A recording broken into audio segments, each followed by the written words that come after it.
Okay, so what if education wasn't really about memorizing facts, but about designing actual solutions? Today, we're going to dive into an institution that treats learning itself like a design process, a method for creating real-world impact. This is our look inside the SNS method. Just let that sink in for a second. Most schools talk about teaching innovation, but these guys are claiming they live it. That's a pretty bold promise, right? It suggests that the whole learning process is an act of creation. So, let's see if they can back it up. I mean, it's a huge claim. So how do you actually do that? What's the blueprint for turning students into real innovators and thinkers into actual founders? Well, let's break it down. So how do they pull it off? Well, the answer starts right at their foundation. A human-centered philosophy that completely redefines what education is even for. See, at its core, the SNS model is all about being human-centered, and that means the goal isn't just to pump out skilled engineers or managers. It's about cultivating responsible leaders. It's the difference between building a cool product and building a cool product that genuinely helps people. Okay, so you have this human-centered philosophy as the foundation. Now let's see how they turn that into a practical, everyday mindset. This is where all that theory turns into action. This right here is the engine for innovation at SNS, what they call the 3P culture. A good way to think about it is like building a car. Purpose, that's your destination, the address you punch into the GPS. Process is the engineering blueprint for the car itself. But, none of that goes anywhere without the people, the drivers, the engineers, the designers who bring the whole journey to life. And this is how they build those people, the 3C framework. It makes sure that students aren't just one-dimensional. Capability is the hard skill, knowing how to build the app. But cognition is the critical thinking to know why it's even needed. And character is the empathy to know who it's really for. It's all about developing skill with soul. Now this is basically the operating system for everything they do. Design thinking. It's a 5-step loop that just keeps going.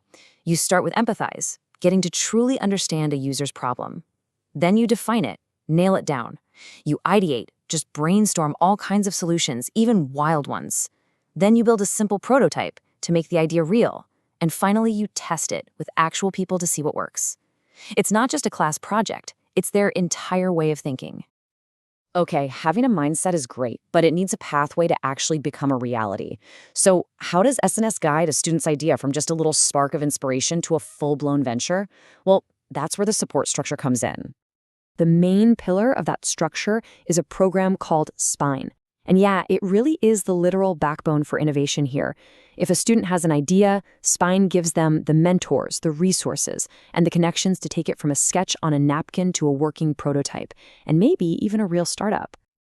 And of course, SPINE doesn't just exist in a vacuum. It's held up by these 5 pillars. You've got centers for learning and creativity that fuel the ideas, career development and industry partnerships that give them real-world connections, and social responsibility initiatives to make sure the work actually matters.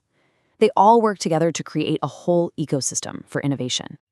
So, we've got the philosophy, we've got the mindset, and we've got the pathway. But what does all of this actually create? Let's look at the tangible results for the students themselves. This whole philosophy gets put into practice with programs like the Founders Millionaire Club.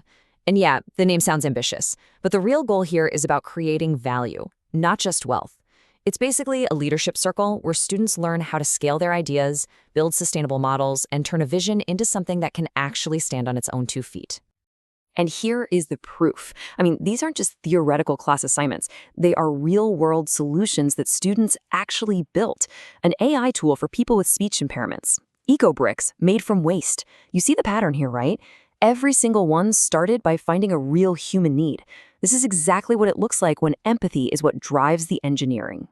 A huge part of making all this happen is totally blurring the line between the classroom and the boardroom.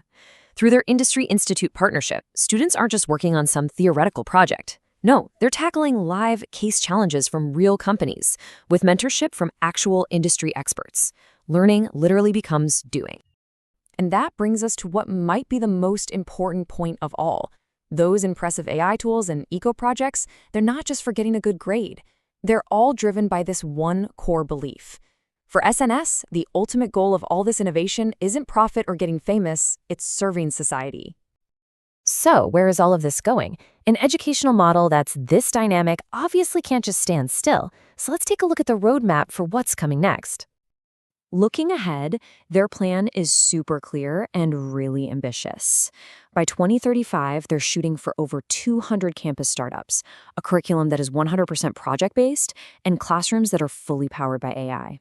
This isn't just some vague wish list. It's a concrete plan to just double down on everything that makes them unique.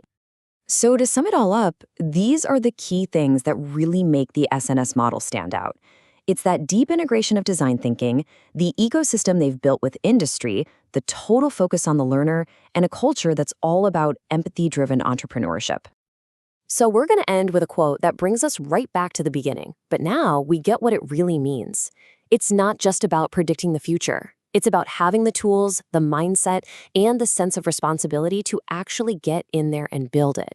It's the difference between being a passenger and being the architect. That's a powerful idea, isn't it? It completely shifts the focus from what you're gonna learn to what you're gonna do with what you learn. And it leaves us with a question not just for students, but for all of us, really. What problem will you choose to solve? What future will you help design?